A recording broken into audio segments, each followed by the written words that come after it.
Hello again, Des Asante here from the Tech Music Academy, and welcome to part 2 of our series on basic music theory for songwriters and music producers. If you haven't checked out part 1 yet, be sure to take a look there. If you go to techmusicacademy.com, look for episode 64. That's where you'll find it. Today is episode 65 of the Tech Muse podcast, part 2 on some basic music theory. Simple stuff, really, but important stuff to get your head around. And the approach that I'm taking with this conversation is one of, if your ear is starting to let you down, if you're starting to, every time you pick up your instrument, play the same old things that you've been playing for the last 10 years, and you're having trouble coming up with fresh ideas, this method of approach might be a good way to just jumpstart you, just nudge you out of that rut and start getting you to explore some new ideas that may not have naturally occurred to you by using the other side of the brain, the theory side, the logic and reason side, as it were, to give you a little bit of a boost into something new. So last week we spoke about 7 notes, 7 chords. We talked about the intervallic relationship between the notes in a major scale. So how to find the notes on your instrument, on a piano. The piano is what we're going to use to look at for this conversation. How to find what notes make the major scale of the key that you choose to write in. And then once you've determined what the notes are, how to find out what the 7 chords are that can be built off of those 7 notes. That's a great point of departure, a great way for you to sort of just get out a pencil and a paper, write down some numbers, figure out what those numbers are in the scale and what those chords are, and grab your instrument and try it out and see if it moves you to explore the idea further. That's the goal. So once again, if you haven't seen that, go back to episode 64 and check that out. And then this episode today, this conversation will make a great deal more sense. Okay? So, without further ado, what I want to get into today is, now that we've got the basic understanding of how to determine the notes in a key and the chords in a key, I want to dig a little deeper into the chord aspect. What is it that makes a chord major? What makes a chord minor? What are some of the other types of chords that we can play with? And the idea behind this conversation is, again, to continue the effort to give you more theoretical ideas that you can experiment with to help in your songwriting and to help get you out of creative ruts and blank page syndrome or writer's block, okay? So we're going to talk about a few different chords today, and these chords are all going to be built from only 3 notes. There are, as you may be aware, 4-note chords and 5-note chords and so on, but I want to keep it simple for this conversation, and let's just talk about the main 3-note chords or triads that we can use as far as music is concerned. Okay, so the first chords I want to talk about are major and minor, because those are the ones that occur naturally when we take chords and build them from the notes in a scale like we covered last week. So a major chord, what is a major chord? Well, a major chord is simply the first note, the 3rd note, and the 5th note of a major scale. So for example, if we look at the piano, again, I like to talk in C major because it's easy to visualize because it has no sharps or flats in it. So it's all just white keys from C to C. And if you hear it, that's that very natural do, re, mi, fa, sol, la, ti, do sound that we discussed last week, okay? So again, as we kind of hinted at last week, if you take the first note, the 3rd note, and the 5th note, and play those simultaneously, you get what sounds like a major chord. I mean, the characteristics are sort of bright, kind of happy sounding, pleasant, and so forth. That's just the sonic characteristics of a major chord, okay? Now, if we looked at the key of, let's say, D, for example. Now, if we look at the notes that make the D scale, there's your D, tone, tone, semitone, tone, tone, tone, semitone. So you notice the F sharp and the C sharp were in that pattern. And if that doesn't make sense to you, go back and watch last week's video because that's thoroughly explained there. So if we take the first note, the D, the 2nd note was an E, we're going to skip that. The 3rd note was an F sharp, not an F, an F sharp. And then the 4th note and the 5th note was the A. Play those together, D, F sharp, and A. There's that familiar major chord sound, that cheery, happy, bright type of chord sound. Okay, hear it one more time. Okay. Now, if we were to, I just wanted to show you that in another key so that you can see it's not always just skip a white key on the piano. You've got to use what we discussed last week to first determine the notes. And then what we're talking about today is which ones that we pull out of the scale to make a chord. And then how can we alter those notes to make some of the other kinds of chords. Okay. So check it out. Once again, we'll move back into the key of C because it's easy to look at. C, E, G, 1, 3, and 5. Give us our C major chord. Now, here's a chord. Oh, hang on, let me try that again. There we go. So now I want to discuss the difference between a major chord, a minor chord, and some of the other types of chords that we can generate using some very simple chord formulas. So we've just determined that you take a major scale, you take notes 1, 3, and 5, and you have that major chord. So if you want to know what an F major chord is, first figure out the F major scale, pull out the first, the third, and the fifth notes, play them together on any instrument or between any combination of instruments, and the end result will be an F major chord, okay? Now, what if we want to make that chord minor? For example, let's take the C major chord. C, E, and G. The note in there that determines whether the chord is major or minor is the middle note, the third degree of the scale. In this case, it's the E. C, D, E is the third degree of the scale. The middle note of our major chord of 1, 3, and 5. Okay? If I take that middle note, the third is what it's referred to because it's the third degree of the scale, and I drop it by 1/2 step, or 1 semitone. Oftentimes that's referred to as flattening the note. Simply means dropping it by 1 semitone. And I'd turn it to a D sharp or an E flat. It's the same thing. One note down from E would be E flat. One note up from D would be D sharp. It's the same note. So hopefully that doesn't confuse you. So if I take the E and turn it into an E flat, let's put this in chord mode and hear what that does. So 1 flat 3 and 5 sounds like this. That's a C minor chord. That's got that sort of sad type of sound to it, the sonic characteristics of a minor chord, okay?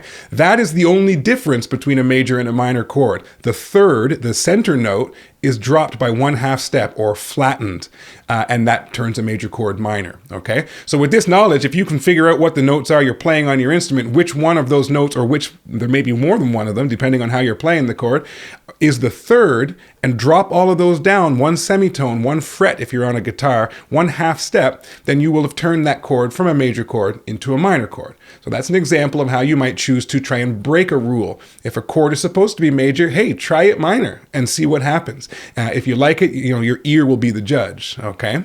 So again, chord formula for a major chord, 1, 3, and 5 out of the major scale.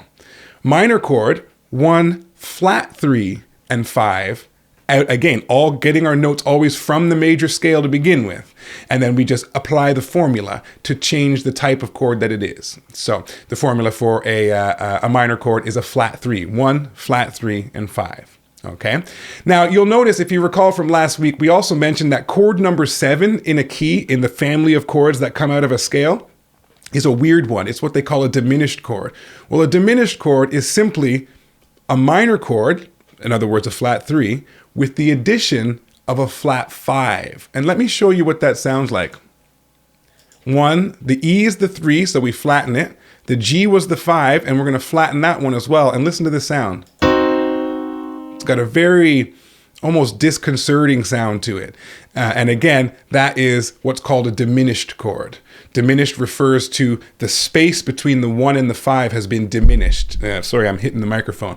That's the reason why the name is as it is. So when the 1 and the 5 are here and you take the 5 and drop it by a half step, you've just diminished the gap between 1 and 5. And that's why they call it a diminished chord. But let's have a listen again. It's got a very interesting sound to it. And it naturally occurs in chord 7 position of your diatonic family of chords. And again, if that doesn't mean anything to you, go back and watch last week's video because that's explained in great detail. Okay, so 1, 3, 5, major chord. 1 flat 3 and 5, minor chord. 1 flat 3 and flat 5, diminished chord. Okay, so this is all flattening notes. There's a couple of other interesting chords that you can use. Those are the chords, majors, minors, and diminished, that naturally occur in a key. If you remember, 1, 4, and 5 are our primary chords, which are major. The chords 2, chords 3, and chords 6 are our secondary chords, which are minor, and that chord 7 standing alone by itself is naturally a diminished chord, just by the way the notes fall in the scale. Okay, so knowing how to play those three types of chords is of course important if you want to be able to experiment with some of these things. But there are a couple of other interesting variations on these 1, 3, 5, these three notes that we can get into. The next one I want to talk about is the augmented chord. This is the opposite of a diminished chord. Remember, diminished means diminishing the gap between the 1 and the 5, the first and the fifth note. Well, augmented is the opposite. It's increasing the gap between the 1 and the 5. So if we were to take a major chord, 1, 3, 5, but raise the 5 up a semitone or a half step, this will give us an augmented chord. Let's hear it. 1, 3, sharp 5. So we're not flattening it, we're sharpening it. We're raising it by 1/2 step. Let's hear what that sounds like. Okay, also a very peculiar sound, but you can see because that third note, that middle note, is still major, it hasn't been flattened, it still has an overall brighter sound than a diminished chord would. The augmented chord comes from a major chord, the diminished chord comes from a minor chord, so it generally has that more minor characteristic. And again, it's the 3 that gives it that flavor, whether it's major or minor. Let's hear that again. This is an augmented chord. And again, the formula is 1, 3, and sharp 5, a raised 5, okay? So now we've got major chords, we've got minor chords, we've got diminished chords, and we've got augmented chords, and there's just 2 others that I'd like to leave you with before we wrap up this conversation today. And they are notes that remove the color note. And again, the color note is the 3. It's the one that tells whether it's a bright major sound or a dark minor sound. If we remove the 3 altogether, and replace it with something else, that chord is neither major nor minor and can be used in place of a major or a minor chord anywhere in any piece of music. Your ear will tell you if you like it or not, but it can be used without totally destroying the intended flavor of the chord progression that whoever the composer was, had designed. So if we take, instead of 1, 3, and 5, we're going to remove the 3 and replace it with either of the note below it or the note above it in the scale, from the scale notes. Not the semitone above or below, but the note from the scale below it or above it. So in other words, the 2 or the 4. So if we remove the third, we're effectively suspending the color of the chord, and that's why these chords are called suspended chords. So if I play 1, 2, and 5, that would be a suspended second or a sus2 chord. Let's hear it. Got a nice sound that kind of pulls the ear. The ear wants that to pull over and resolve to that E, so it adds a little bit of tension. Now let's try the 1, the 4, and the 5. 1, 4, and 5. Play that chord. Again, kind of a bright sound as well. And it, it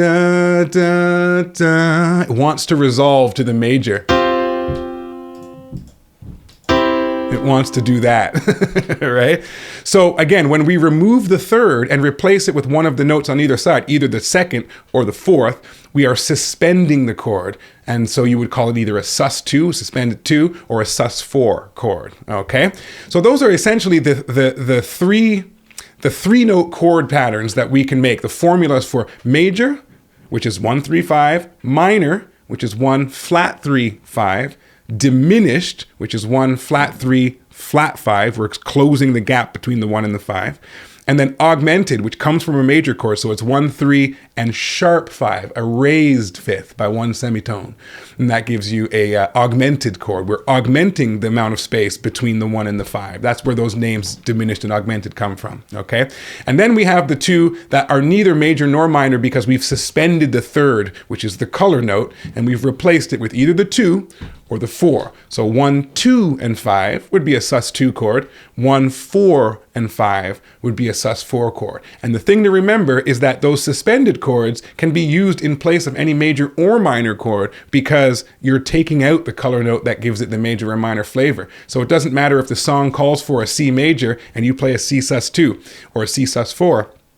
If the song calls for a C major and you play a C minor, that's going to be a little more dramatically different than you might expect. So by all means, though, feel free to break that rule as well. If it calls for a major chord, play a minor, play a diminished, play anything you like, and let your ear be the judge. But this will hopefully give you some ideas as to things to experiment with to get you to that next level in your creative expression. Okay, so hopefully that makes sense. Once again, leave me comments. This is Tech Muse Podcast episode 65. Head over to techmuseacademy.com. There will be a link in the description, and leave me your comments and thoughts on if this information is coming across clearly, if there's questions that you have, or if there's directions you want me to take this in the next few episodes of this series, okay? So until then, have fun, keep making music, and we'll see you next week with part 3.